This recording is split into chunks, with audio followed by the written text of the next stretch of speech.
Bismillahirrahmanirrahim. Allahu Akbar, Allahu Akbar, Allahu Akbar. La ilaha illallah, wallahu akbar. Allahu Akbar walillahil hamd. Allahu Akbar, Allahu Akbar, Allahu Akbar. La ilaha illallah, wallahu akbar. Allahu Akbar walillahil hamd. Allahu Akbar, Allahu Akbar, Allahu Akbar. La ilaha illallah, wallahu akbar. Allahu Akbar walillahil hamd.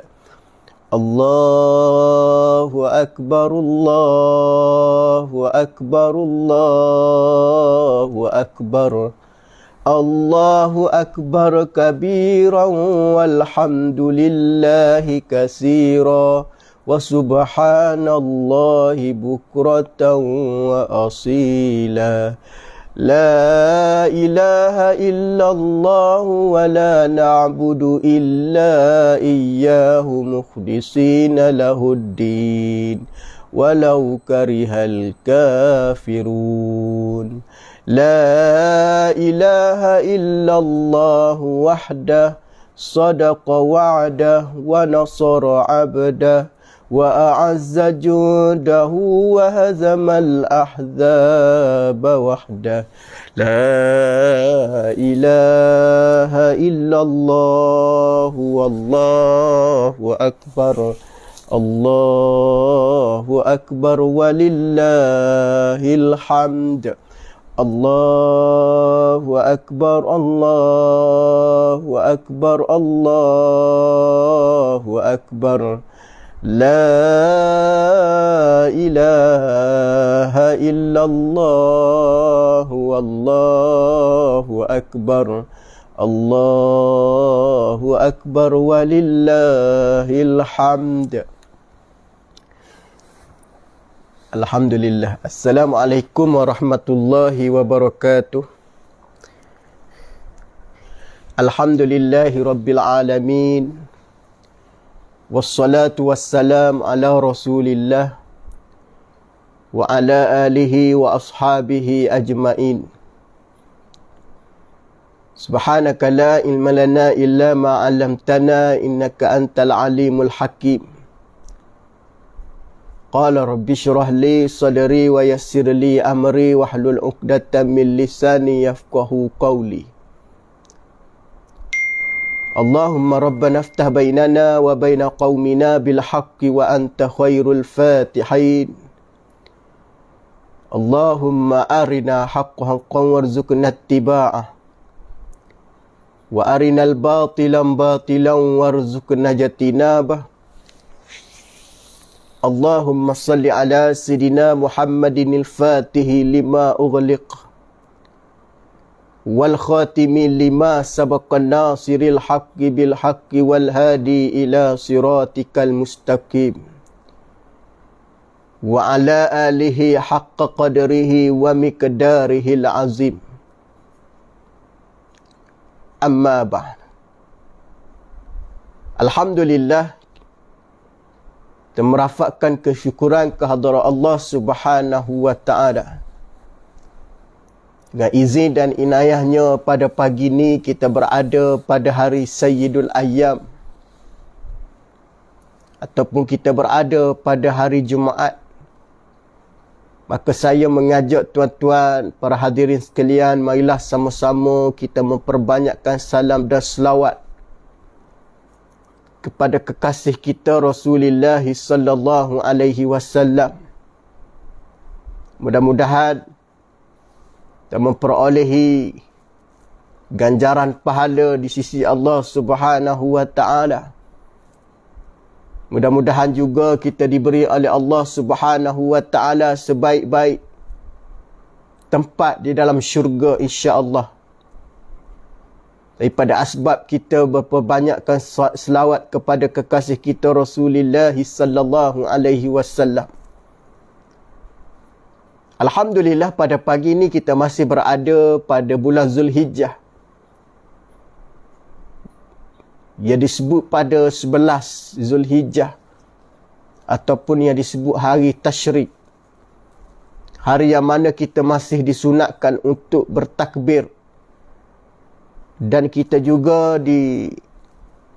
disunatkan untuk melakukan penyembelihan binatang kurban. Maka apabila disunatkan melakukan penyembelihan binatang kurban, maka kita ambil peluang untuk sama-sama mengambil kelebihan dan mengambil sunnah Nabi Allah Ibrahim alaihissalam melalui peristiwa pengorbanan yang kita pernah sebut sebelum ni dalam bicara lepas, yang mempunyai keistimewaan sejarah yang hebat yang berlaku kepada kekasih, yakni Nabi Allah Ibrahim alaihissalam. InsyaAllah kita sambung perbincangan seperti mana yang Ustaz maklum semalam. Yang baru masuk minta share dulu insyaAllah, supaya mata-mata yang ada ni bolehlah lihat lagi, insyaAllah dapat menambahkan lagi pengetahuan. Walaupun ibadah korban sudah berlaku semalam, ada yang sudah buat sembelihan semalam dan ada belum buat lagi, akan buat pada hari ini, pada hari esok dan pada hari berakhir pada 13 yang disebut dengan Ayyamut Tasyrik. Sidang para jemaah muslimi muslimat, para tetamu yang dimulia oleh Allah Subhanahu wa taala. Apabila kita membicarakan tentang ibadah korban, maka kita akan menyebut tentang Nabi Ibrahim dan anak Nabi Adam alaihissalam. Yang berlaku kepada Nabi Adam alaihissalam, dua orang anak dia yang bernama Qabil dan Habil. Bagaimana Qabil dan Habil ini antara dua orang anak Nabi Adam alaihissalam? Yang berlaku kepada Qabil menyembelih di antara sembelihan yang buruk, sembelihan yang tak elok yang dilakukan oleh Qabil. Manakala sembelihan yang dilakukan oleh Habil, yakni anak daripada Nabi Adam juga, sembelihannya yang begitu baik, sembelihan yang begitu elok, sembelihan yang diterima oleh Allah Subhanahu wa taala. Sembelihan yang lahir daripada keikhlasan hati anaknya yang bernama Habil. Sembelihan itu sebaik-baik di sisi Allah Subhanahu wa taala lahir daripada keikhlasan. Yang mana beliau, yakni Habil, menyembelih kibas yang elok, yang paling gemuk, yang paling baik. Yang mana kita maklum korban Qabil itu di antara yang buruk daripada hartanya. Sehingga Allah Ta'ala berfirman di dalam Al-Quran ayat suratul Hajj 37. Apa kata Allah? La yanalallahu luhumuha wala dima'uha walakin yanaluhu taqwa minkum. Daging dan darah binatang korban ataupun hadiah tidak sekali-kali akan sampai kepada Allah Subhanahu wa taala. Walakin yanaluhu taqwa minkum. Akan tetapi sampai kepadanya ialah amalan yang ikhlas, yang berasaskan kepada takwa daripada kamu. Ini memberi maksud sidang para jemaah sekalian, apabila kita berkoi ibadah untuk buat korban ini, Allah Ta'ala melihat di sudut keikhlasan. Allah Ta'ala melihat di sudut betapa di kalangan manusia ini, yang mana paling terbaik nawaitu dia, niat dia. Apabila nawaitu dia baik untuk Allah, untuk mendapat ganjaran, kelebihan, maka ia di antara sebaik-baik korban. Sebaik-baik korban itu ialah binatang yang gemuk, yang elok, ikhlas kerana Allah. Itu di antara korban yang paling terbaik.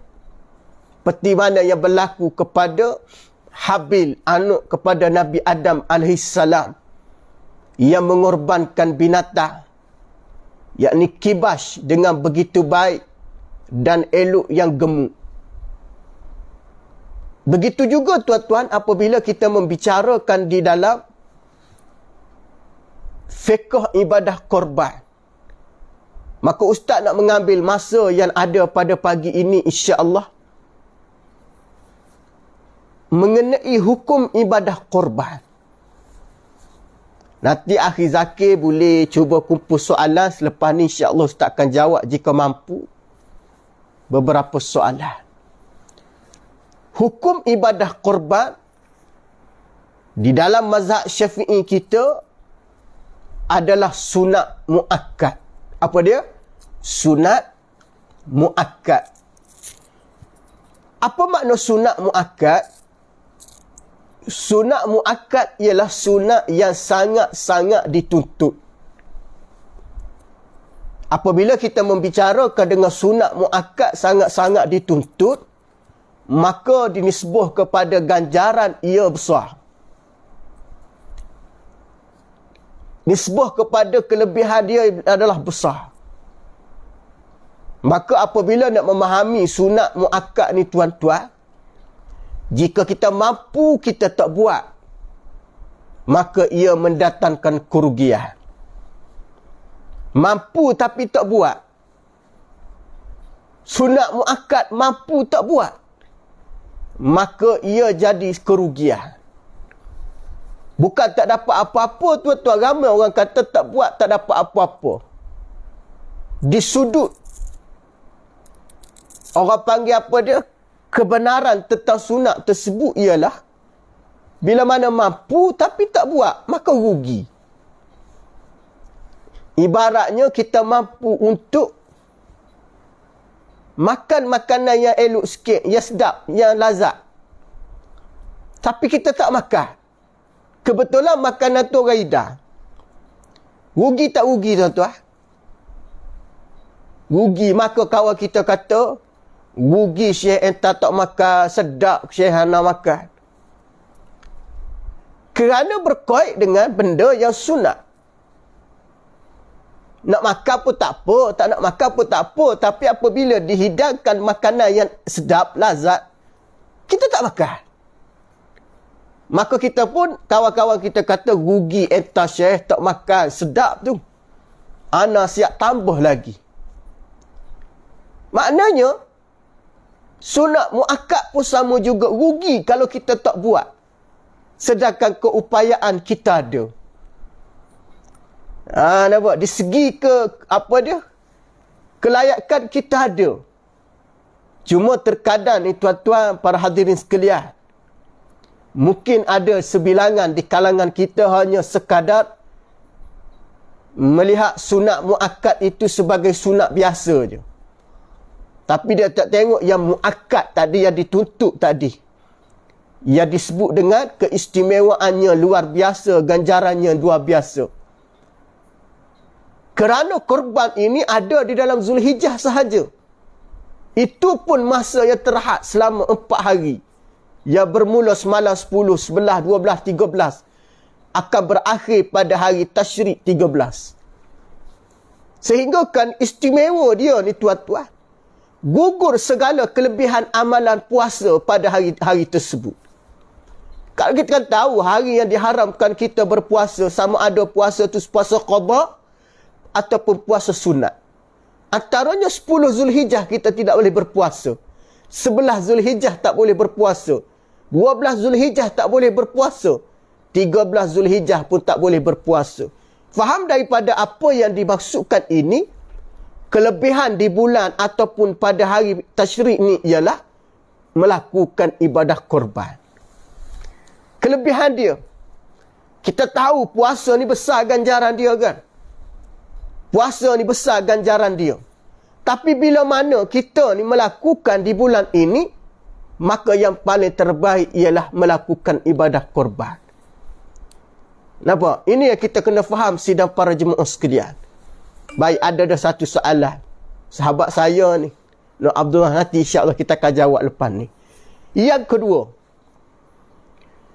selepas kita ni ibadah kurban ni nama sunat muakkad, yang kedua di antaranya ialah ibadah kurban ini ialah sunat kifayah. Yang ni mungkin yang ni jarang orang dengar. Tetapi di dalam fiqh mazhab Syafi'i kita, sunat kifayah ni bermakna, kena faham molek-molek yang sunat kifayah ni. Kadang-kadang orang kita ni agak keliru tentang sunat kifayah. Sunat kifayah ialah, yakni, nak suruh faham, ustaz nak cakap perlahan-lahan ni, suruh kita faham.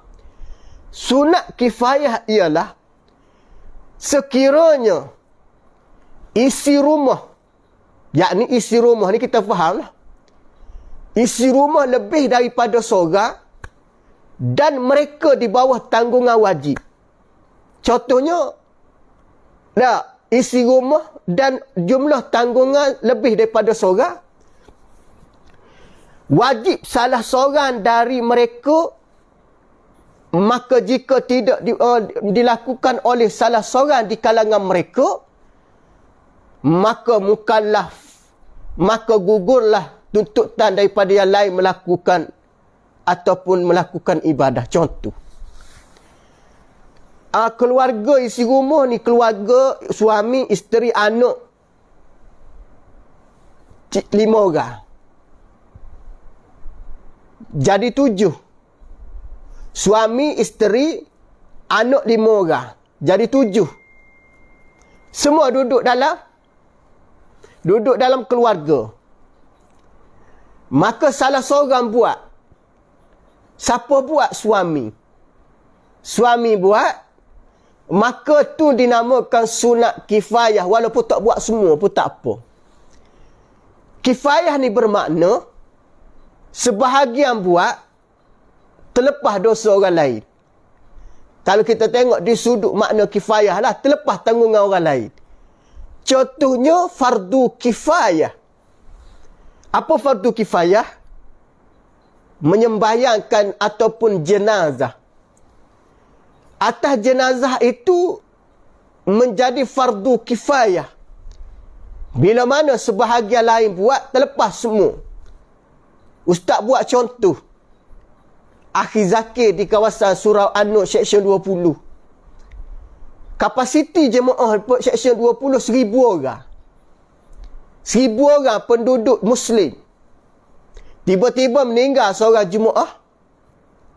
Seorang jemaah meninggal. Maka menjadi satu kewajipan asalnya, kena ambil tahu tentang kematian ni. Tapi apabila di kalangan 1,000 orang tadi, 4 orang je Biro Khairat Kematian Surau An-Nur. 4 orang, Haji Nordin, Akhir Zakir, Hak Bila ada seorang dengan Siok. 4 orang mengurus. Mengurus pula atas 4 perkara. 4 perkara apa dia? Mengurus nak mandi. Nak mengurus kapal. Nak mengurus solat. Nak mengurus tanam. 4 atas fardu kifayah. Mandi, kapal, solat, tanam. Maka 4 orang urus. 900 96 orang semua tak berdosa. Kerana diurus oleh 4 orang. Itu maknanya fardu kifayah. Faham maksud dia? Makna tu maksud dia nak suruh ustaz buat contoh, nak suruh nampak. 4 orang mengurus 996 orang tadi terlepas. Tidak mendatangkan masalah dah. Tapi kalau semua tak buat, semua tak ambil tahu, maka semua berdosa. Kerana kematian sudah berlaku, tidak ada orang nak mengurus 4 perkara. Mandi kapan, solat tanam. Ini kewajipan bagi orang hidup kepada si mati. Sama sunat kifayah, sebahagian daripada keluarga seorang buat. Sudah memadai dia panggil. Sudah memadai keluarga tersebut, dinisbah kepada pandangan mazhab Syafi'i, sudah memadai dan dia termasuk daripada sunat kifayah. Maknanya ayah buat korban tu ayah dapatlah pahala korban. Dalam mazhab Syafi'i kita tak boleh share atas satu bahagian lebih daripada satu nama. Faham yang tu? Itu maknanya sunat kifayah dan gugur. Maknanya orang lain tak buat tidak mengapa kerana tak mampu. Tapi salah seorang buat tu sudah dapat pahala sunat kifayah. Itu di antara sunat kifayah. Bagaimana pula sekiranya di-sharekan duit, pakat share duit. Contohnya, anak ada 8 orang. Anak tak mampu, anak ni nak buat, semua tak mampu. Pasal anak kadang-kadang komitmen dia itulah yang menyebabkan dia tak mampu. Kerana banyak komitmen yang belum selesai lagi. Maka dia nak buat korban juga ni. Macam mana? Dia nak buat korban macam mana ni sedangkan dia tak mampu? Dia boleh guna kaedah yang mana dia memberi hibah. Apa makna memberi hibah? Dia memberi pahala ataupun dia cuba membantu untuk seseorang itu boleh melakukan korban. Antaranya anak share duit. Pakat share 100 orang, lo 100, ngoh 100, su 100, cik 100. Anak 8 orang tadi cukup 800. Maka dibuat atas nama ayah. Adik-beradik kata, kita buat korban atas nama ayah tahun ni boleh tak? Kita pakat share duit 100 orang, maka pakatlah share duit. Share, dapat 800. Maka 800 tadi kita korban, ataupun niat korban tadi, ataupun buat atas nama mak kita. Mak kita itulah. Maka pun kita pun kena minta izin. Dalam mazhab Syafi'i kita nak buat korban kepada individu, kena minta izin. Kena minta izin bermaksud, kena tanya dia. Mak nak buat korban atas nama mak boleh kau ni? Kata mak, mak tak ada duit. Tak apa mak. Kita guna duit adik-beradik. Kita pakat-pakat 100 orang. Keluarlah satu bahagian. 800. Katanya mak, kalau macam tu tak ada masalah. Mak terima je. Alhamdulillah. Terima kasihlah anak-anak. Tolong. Faham maksud dia? Maka boleh buat. Boleh buat, tak ada masalah. Sama ada nak letak nama mak atau nama ayah. Amat boleh. Bagaimana pula status orang yang mana membantu? Orang membantu tersebut, dia dapat pahala hibah. Pahala memberi. Pahala dia memberi. Pahala korban mak tu dapat. Untuk kerana atas nama dia. Kita dapat pahala hibah, beri je. Pahala kita beri bantuan. Ini dalam mazhab Syafi'i kita. Begitu juga di dalam mazhab Syafi'i kita, tidak sah korban kepada si mati. Orang mati dah kita nak buat korban atas nama dia, tak sah. Melainkan si mati itu berwasiat kepada si hidup sebelum dia mati. Contoh, si mati meninggal pada bulan April 2023. April lepas lah. Dia kata apa dia? Nanti tolong buat korban lah untuk mak. Mak ada dah tinggal duit tadi. Mak ada tinggal duit. Mak ada simpan sikit duit buat korban tu. Duduk dalam laci. Ataupun duduk di bawah tilam. Bawah katil. Nanti ambil lah bayar. Tolong bayar ke pihak masjid. Ataupun mak kata bayar teruslah. Tiba-tiba kita cek pihak masjid surau. Masjid surau kata tak buka lagi pendaftaran. Buka pendaftaran bulan Mei. Bulan Mei 2023. Nah, maka kita pun simpan duit tu. Duduk akhir bulan Mei. Akhir bulan April. Meninggallah orang tua tu. Apabila meninggal, maka kita pun teringat orang tua ni pernah pesan berwasiat nak buat korban. Ada duit pula dia tinggal. Maka kita ambil duit tersebut. Mendaftar untuk arwah orang tua tersebut. Ibadah korban atas nama. Ataupun kena cerita kepada pihak pengurusan. Arwah ni dulu sebelum meninggal dia wasiat nak buat. Maka tak atas nama wasiat boleh. Faham yang tu? Kalau tak wasiat, tidak boleh korban di dalam fiqh mazhab Syafi'i. Habis tu ustaz, cara macam mana kita nak bantu mak kita ni? Walaupun dia tidak wasiat, tapi kita nak suruh dapat pahala lagu mana? Maka boleh guna kaedah yang kedua. Selepas kita melakukan korban atas nama kita, contohnya atas nama anak. Anak buat korban atas nama dia. Setelah ibadah korban berlaku, maka menhadiahkan pahala kepada orang tua. Contoh, selepas ibadah korban berlaku, dia pun niat, ya Allah, sesungguhnya pahala ibadah korban ini aku hadiahkan kepada arwah orang tuaku, ya Allah. Itu boleh. Dia panggil menhadiahkan pahala daripada apa yang kita buat. Tapi nak letak atas nama dia, nak buat korban di dalam fiqh mazhab Syafi'i, kita tidak boleh. Ustaz bicara fiqh mazhab Syafi'i kerana tempat kita amal mazhab Syafi'i. Kita tak nak nanti orang keliru ambil campur aduk semua jadi pening. Di antaranya yang paling pening pihak pengurusan masjid surau. Kadang-kadang tai buat korban elok je kan, nak daftar. Tai nak daftar korban elok je dengan pihak pengurusan. Apabila penyembelihan berlaku, boleh bergaduh dengan pihak pengurusan. Kerana atas alasan tak dapat daging hak dia nak hak lebih. Nak daging banyak, masuk 800, kalau boleh kurang-kurang 10 kilo dapat. Sebab harga daging dengan duit yang dia bayar 800 tu, takkan 4 kilo je. Kalau 4 kilo lebih baik beli pasar malam, dia kata. Ada juga jenis faham gitu. Korban ni bukan semata-mata kita nak dapat daging, tapi kita nak dapat kedudukan takwa di sisi Allah, ganjaran pahala. Macam Ustaz sebut tadilah, Suratul Hajj ayat 37, la yanalallahu luhumuha wala dima'uha walakin yanaluhu taqwa minkum.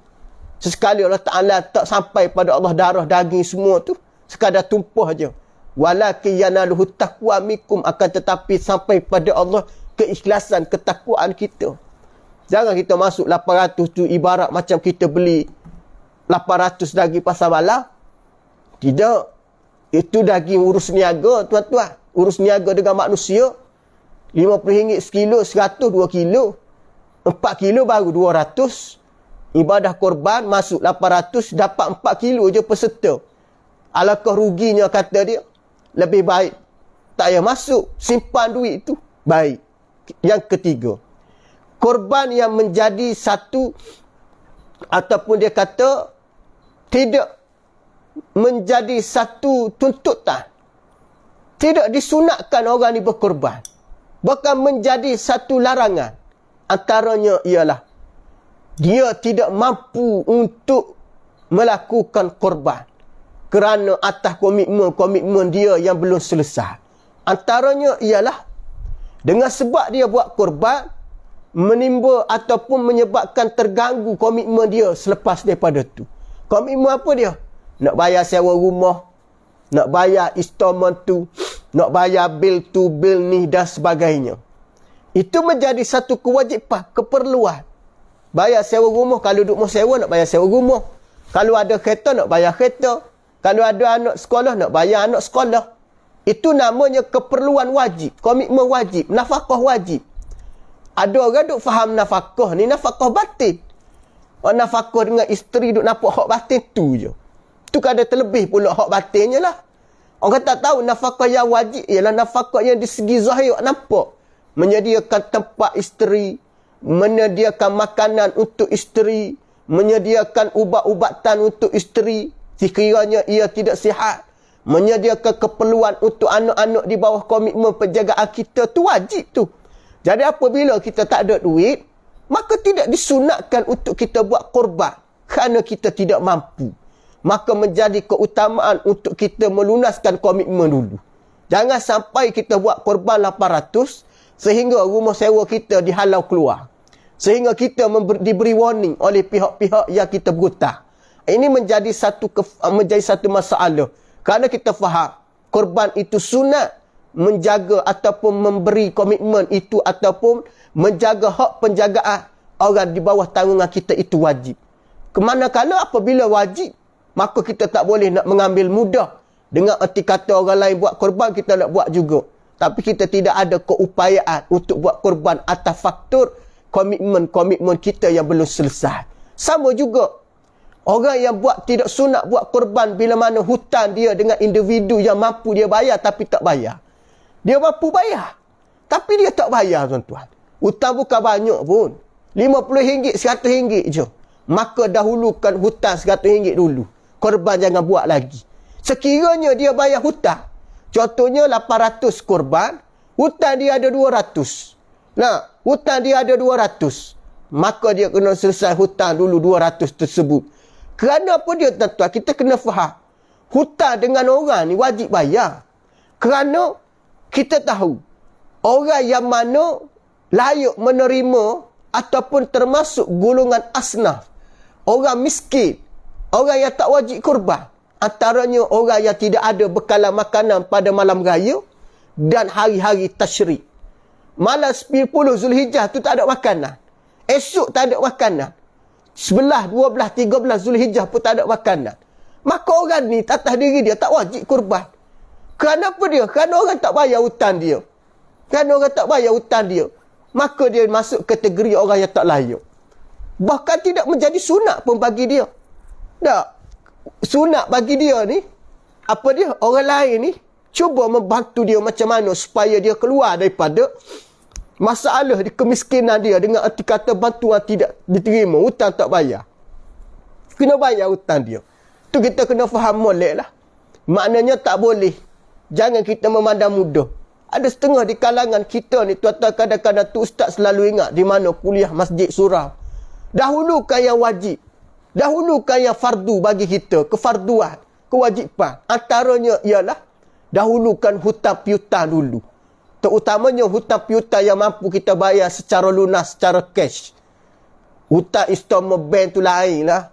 Hutang RM200,000 tak mampu nak bayar RM200,000 cash. Tapi hutang maksud di sini adalah hutang dalam bentuk shilling yang halus. Dalam bentuk-bentuk yang mampu kita lunaskan. Dengan kadar yang rendah. Kadar yang tidak melebihi kadar yang mana kita nak buat ibadah tersebut. Contohnya 50, 100. Dahulukan yang tu dulu. Jangan kita hanya sekadar nak buat amalan yang baik tapi kita tak tahu di segi kelebihan utama yang perlu kita lunaskan. Yang manakala yang ketiga, ada korban yang tidak boleh dibuat. Korban yang mana berkait dengan menggunakan duit di bawah tanggungan kita. Contoh, nak buat korban atas kita, atas anak.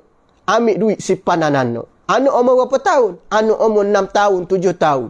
Ataupun anak di bawah tanggungan kita umur 9 tahun. Umur-umur dalam tanggungan kita, dia ada duit. Contoh, kita buat saving untuk dia. Kita duk simpan RM10 sebulan masuk akaun tabung haji. Ataupun duit raya dapat RM10, RM20 orang bagi tu, kita pun simpan masuk dalam tabung dia kan. Simpan. Nah, kena setahun, dapat berapa tuan-tuan kalau RM10? Dapat lebih kurang dapat dalam RM100 ataupun RM120. RM10 sebulan, RM120 setahun. Nah, 12 bulan. Nampak? Maka duit tadi kita pun ambil kerana nak buat korban ataupun kita nak buat ibadah tersebut. Nah, maka kita ambil duit anak tadi atas nama nak buat korban. Maka tak sah di dalam mazhab Syafi'i kita. Perbuatan kita itu ialah perbuatan tidak amanah dengan tanggungan. Tidak amanah dengan tanggungjawab. Atas sekali atas nama dia, ya ustaz, ya tak boleh. Kerana menjaga amanah hak dia tu adalah wajib. Jadi sunat korban, jangan ambil duit anak. Tetapi ayah boleh guna duit dia sendiri buat atas anak. Guna duit gaji dia, duit dia, komitmen dia, duit pendapatan dia. Dia buat korban atas nama anak dia boleh. Tapi jangan ambil duit anak kerana anak tak diperlukan kepada, ataupun duit simpanan dia untuk guna masa ataupun untuk keperluan dia belajar dan sebagainya. Tengok tuan-tuan hukum, tengok sudut. Hukum melihat bagaimana cermatnya di dalam kita mengurus keuangan. Kita jaga tu hak di antara yang disebut tanggungan kita. Nampak? Tak boleh digunakan dengan erti kata kena jaga. Tu kita kena fahamlah. Nampak? Dalam keadaan bagaimana? Dalam keadaan kita kena tahu komitmen ataupun mengenai tanggungjawab. Faham Baik. Ustaz terus pada jawab kepada soalan. Sebab hampir 40 minit dah ni pencerahan. Masuk pada soalan. Selebihnya kita akan sambung pada masa akan datang lah, insya-Allah. Tak. Baik. Ni soalan yang ditanya oleh sahabat ustaz. Abdullah ni tanya soalan.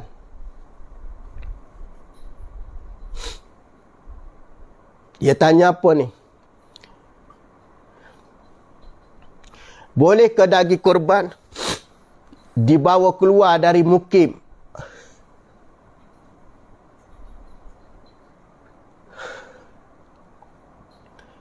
Dari mukim atau negeri lembu dikorban. Apa cara supaya daging boleh dibawa keluar? Okey, baik soalan ini. Bolehkah daging korban dibawa keluar daripada mukim atau negeri lembu dikorban? Baik, contoh. Kita korban di Seksyen U16 Bukit Subah. Saya korban di sini.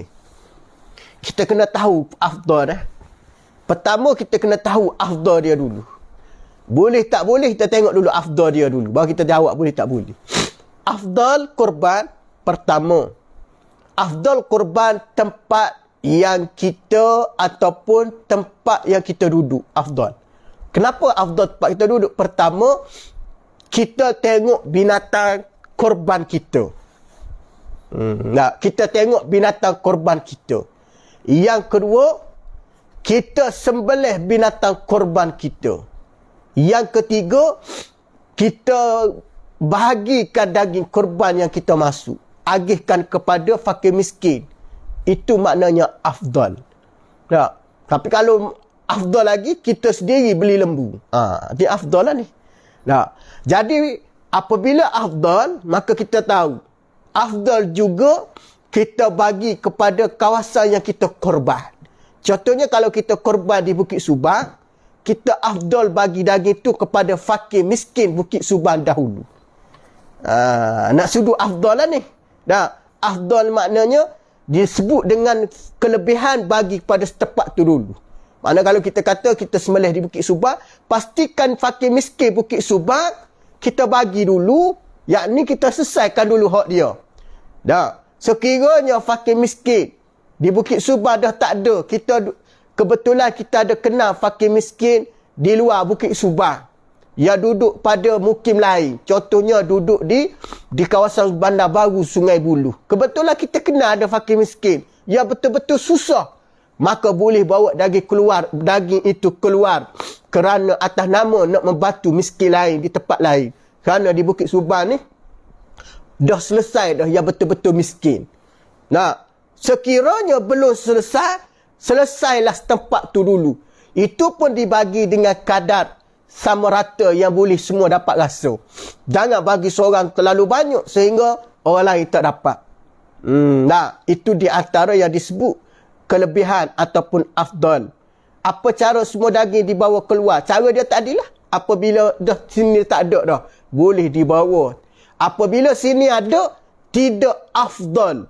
Tidak afdal bermakna tidak mendatangkan kebaikan. Kalau kita bawa pergi keluar, sedangkan kawasan tempat kita kita tidak bantu lagi dengan cara memberikan kepada mereka. Jelas. Bolehkah kita ambil bahagian korban di luar negara dengan harga 50 ataupun lebih, sedangkan satu bahagian korban 1,000? Macam mana tu? Nanti saya kena baca faham betul-betul. Bolehkah kita ambil bahagian korban di luar negara dengan RM50 atau lebih, sedangkan satu bahagian korban 1,000? Baik. Sekarang ni, Ustaz tak tahulah di luar macam mana dia buat. Tapi biasa orang buat korban di luar ni, dia panggil korban melalui wakalah kepada pihak pengurusan. Kalau tengok dalam mazhab Syafi'i kita, tak boleh kita kumpul duit. Contohnya 1,000. Satu bahagian kita kumpul. Nak hantar. Kita tak dapat pahala kurban, tapi dapat pahala hibah. Kita beri je. Pernah faham boleh? Kita dapat pahala beri. Memang betul dia kumpul nama. Ada sampai RM50 tu, dia super dapat 10 nama.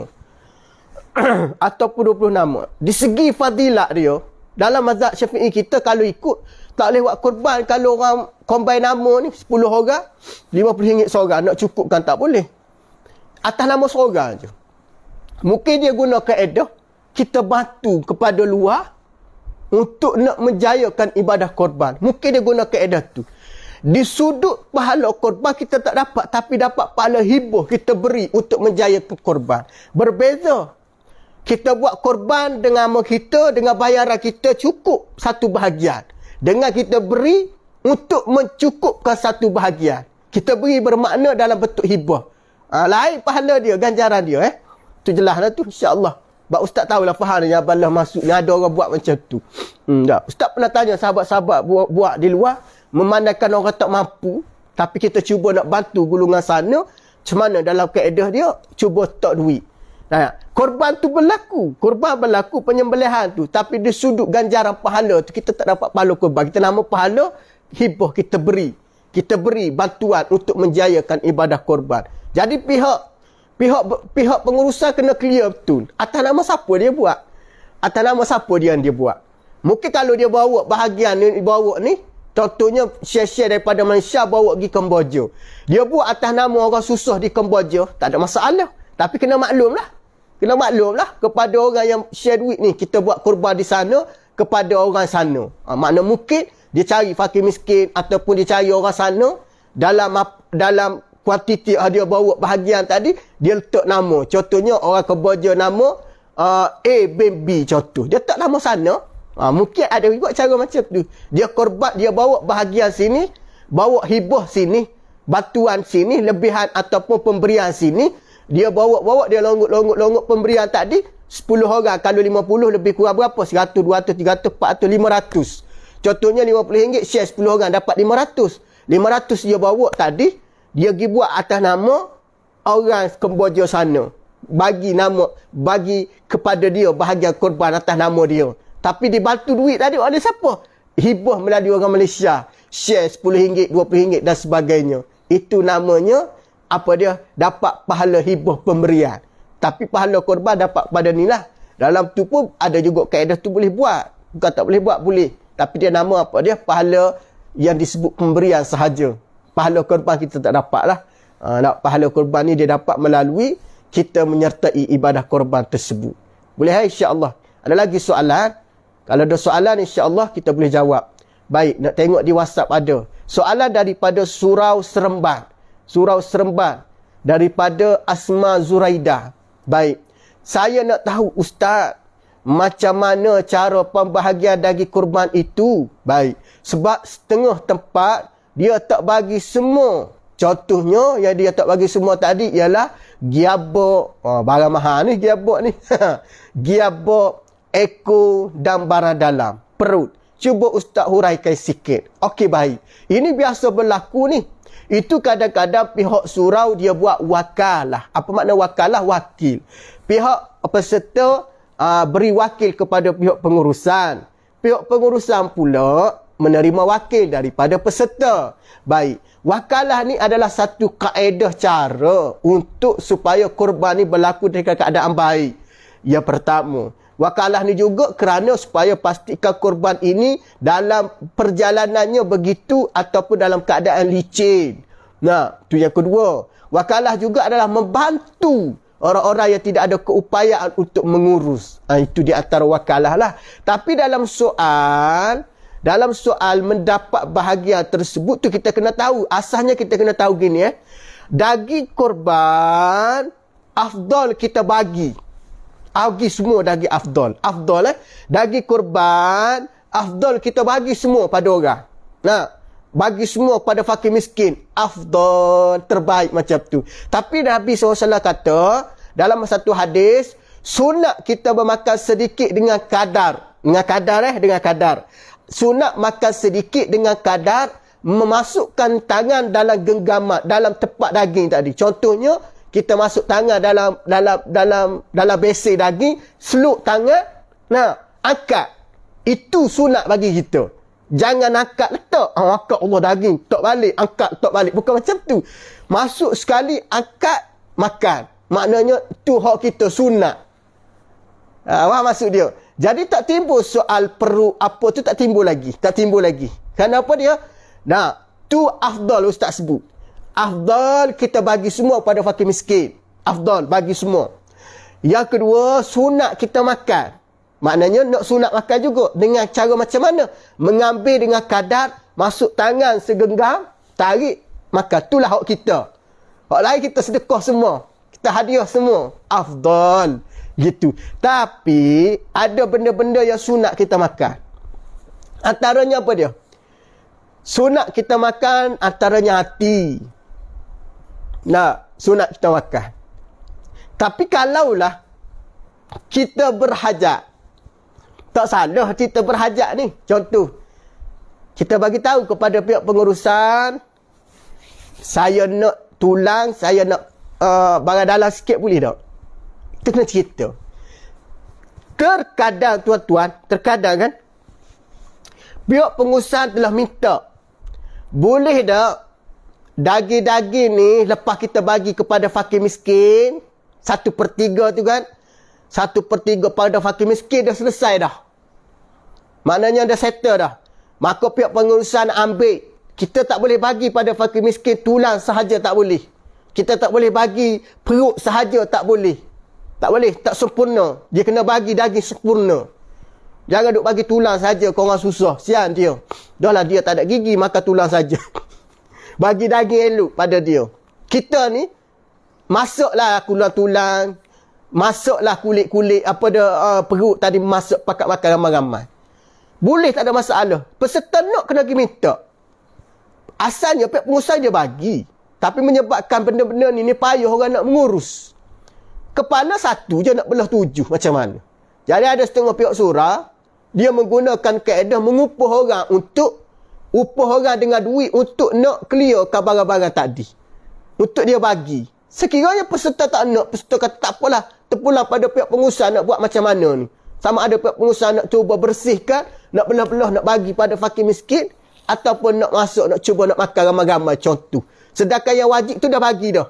Wajib daging korban tu. Tak payah jadi masalah. Faham ya? Jadi, orang yang buat korban ni begini. Ambillah yang afdal atas kita. Jangan lupa yang sunat. Yang sunat tadi kita boleh buat makan sedikit.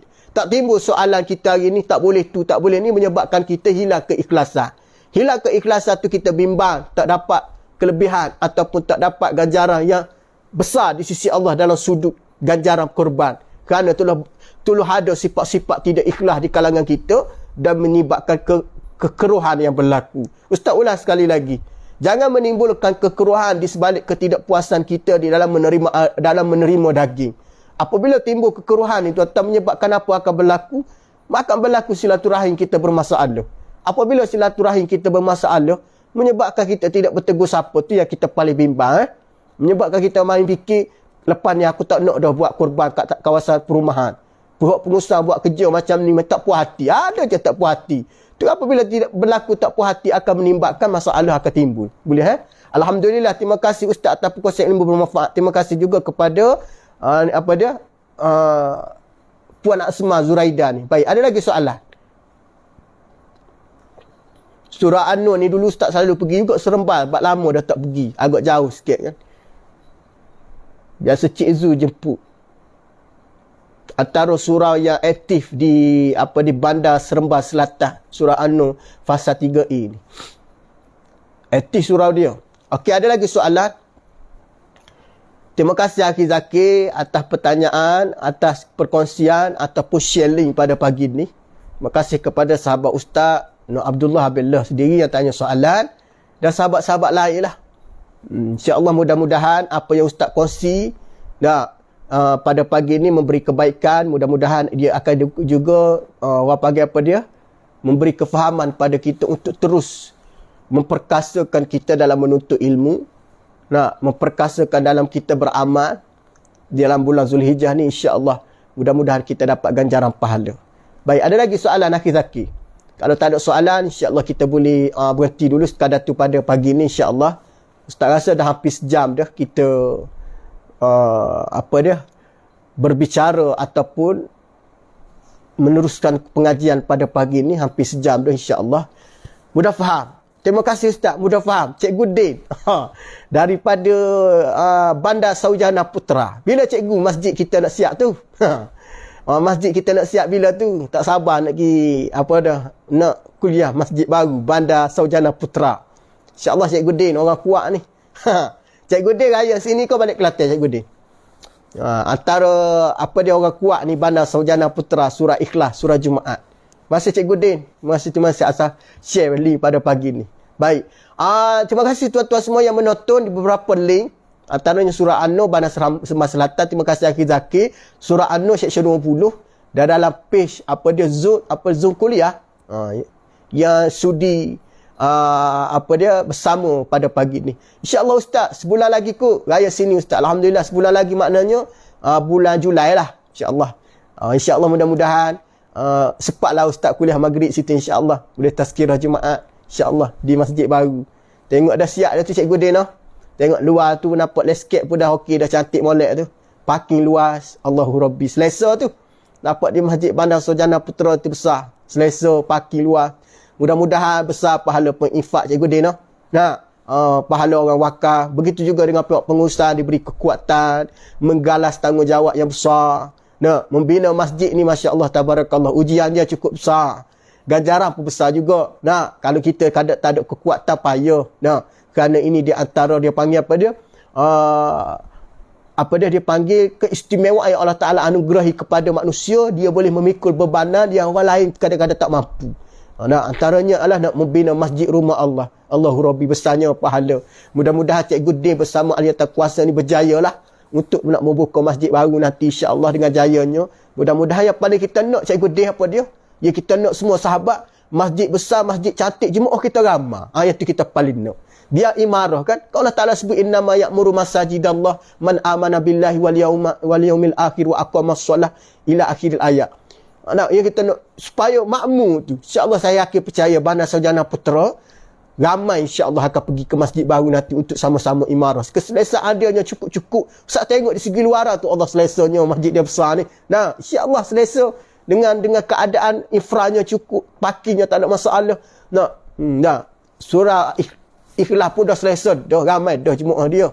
Antara ustaz pergi kuliah maghrib situ antara jemaah yang ramai jugalah. Mana jemaah minat pada majlis ilmu, minat cara mencari ilmu dan dengan pengajar kita mengajar tu minat. Ustaz buka situ dalam bab semayang. Alhamdulillah. Nampak jemaah tak ada tidur lagi lah setakat ni.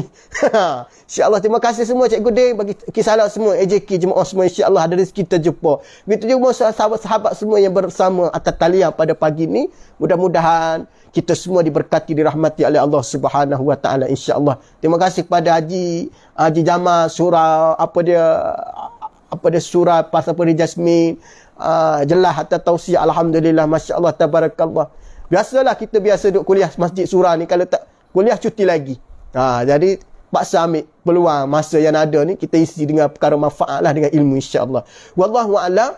Tamalah kita menutup dengan doa, insya-Allah. A'udzubillahi minasyaitanirrajim. Bismillahirrahmanirrahim. Allahumma faqihu fid din wa 'allimhu at-ta'wil. Allahumma ihdinas siratal mustaqim minan nabiyyin was-siddiqin wasyuhada'i was-salihin wa hasuna ulaika rafiqa ya arhamar rahimin. Wa sallallahu ala Muhammad walhamdulillahi rabbil alamin. Wassalamu alaikum warahmatullahi wabarakatuh.